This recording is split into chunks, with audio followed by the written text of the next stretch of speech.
So, the Brawler. The Brawler is a tower that is supposed to be considered as a melee tower and only good during early to mid game, due to how cheap the Brawler is, how good the starting damage is, and how versatile the tower is. And not to mention of his gem price, which is an astonishing 1250 gems, and honestly, that's just insane to think about. I'll explain why later on. So yeah, all in all, it's a good tower, but there are some flaws and cons with this tower too, just like how it can't handle crowd control properly, or how his ability might cause someone to leak some zombies out by accident. But before I talk about my opinions on this tower, I'll explain the upgrades first. Feel free to skip the upgrades if you already know. So when you first place the Brawler, it costs for $50 and can deal significant damage to the zombies already. Him dealing 4 damage is amazing for normal zombies or speedy zombies, and since he's so cheap, you can just purchase multiple Brawlers to help them clear the waves more quicker. However, his range is indeed low, so yeah, maybe it is a good idea to buy multiple Brawlers. And something quite important to note is that the Brawler has lead detection when you first place him, and all the other levels too. When you upgrade his level to level 1, he simply gets an increase in damage, range, and fire rate. When you upgrade him to level 2, he gains a new passive ability called the Final Hit, which I'll explain later on as well. His fire rate is increased by 2-fold, however his damage is decreased by half. This upgrade is only ever useful if you're aiming for the Final Hit, and he also gains hidden detection. Upgrade him to level 3, you simply gain a big boost in your damage to your Brawler.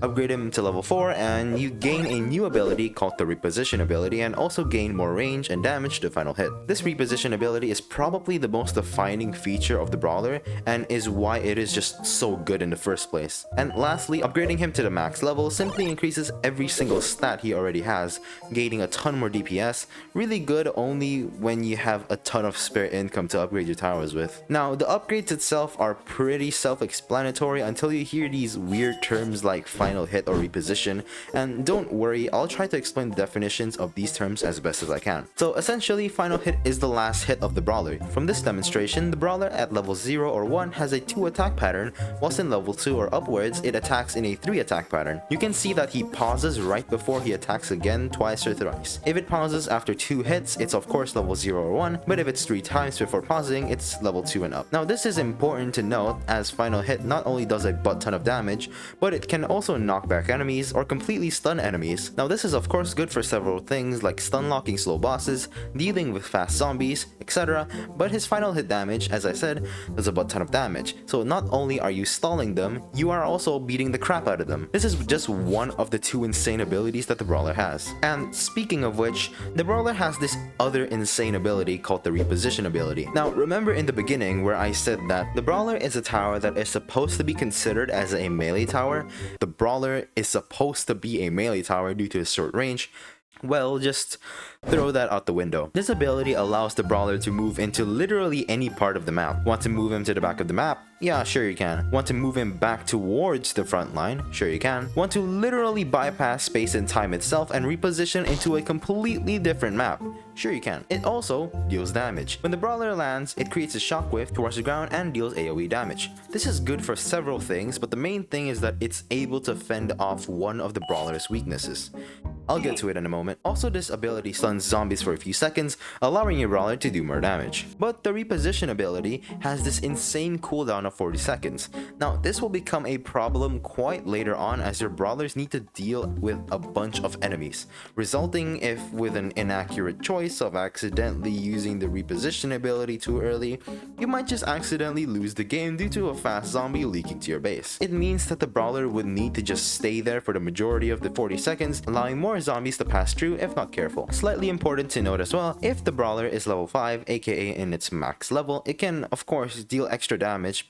What? And lastly, upgrading him to the max level of course increases the Reposition's abilities damage by quite a lot. Now, how do we even use the Brawler? Like, actually? Well, let's talk about the weaknesses of the Brawler first, then we can talk about how to counter the weakness and use his kit effectively against strong enemies. So, the Brawler is a short range tower, meaning it can't attack other zombies that's very quick at all. We know that pretty well. However, the Brawler also only attacks in 3 hits. Now, this is a big problem as if there was like, for example, a breaker invasion coming through and you had only placed Brawlers for God knows why. Now what I normally say is this is a weakness that the Brawler can't deal with and you'd have to use a completely different tower to combat this. But you remember the Reposition ability, that beautiful AoE damage that just hits differently. Yeah, we use that.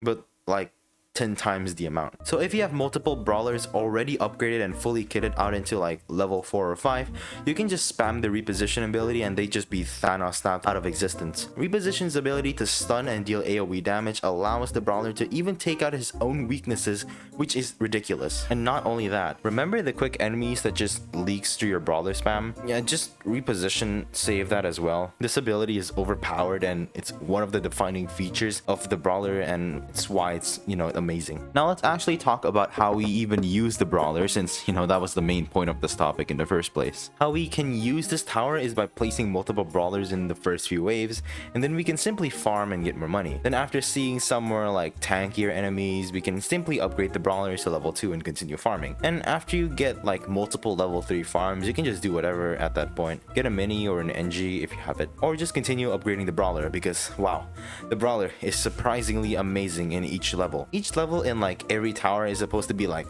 okay, mediocre, what I'm aiming for, max. Yay. But the brawler is like, okay, this is good. This is good. Wow, this is good. Darn, this is really good. Holy, it is really good. I mean, you can say that with the engineer or the accelerator, but the brawler is like almost 4 times less the price for the engineer. Like, man, each level is amazing in its own right. And if the player knows how to fully maximize where they place the brawler and how much brawlers they actually placed, it's just gonna be a hell for the zombies. It's honestly amazing even if you don't know what you're doing. I completely forgot about the flaws of this tower just due to how overshadowed it is from its benefits. Of course, the brawler could have problems with CC, but just get another tower to deal with it. Plus, if you leaked a few extra breakers along the way, simply reposition it. And if not, too bad, just, tank it. And the cost of each upgrade is also very balanced and very specific to how far you are in the match. Like, level 1 and 2 is for the early game, level 3 and 4 is for the mid to early late game, and level 5 is for the late game through and through. And each level's DPS ain't a joke either. With multiple brawlers, it can pack a punch quite literally. You can also use the brawler as a sort of saving grace with the reposition ability, as you can spam it with the other brawlers as well. And you'd only want to do this if you want or need more DPS and want to stun the zombies even longer, as quite literally be a waste of an ability, since you could just save the ability and wait for more zombies to go in league, and then you use the ability to dish out more DPS. But what I'm saying here is just common sense, so in my opinion, just go ham with the brawler. Now, in conclusion, is the brawler worth it? Yeah, it is. 100%. It's quite literally one of the best towers in the game right now, and if you have the time and patience, you should 100% get it. Amazing DPS, amazing price, amazing level progression, it's really good. And yeah, that's all I have to say. Thank you for watching this video. Sub and like because I like you. Comment fighting with a PH in the front, since I like playing that game now, and I'll be playing Zenless Zone Zero and quote unquote hibernating. It's been like a long time. Okay, bye.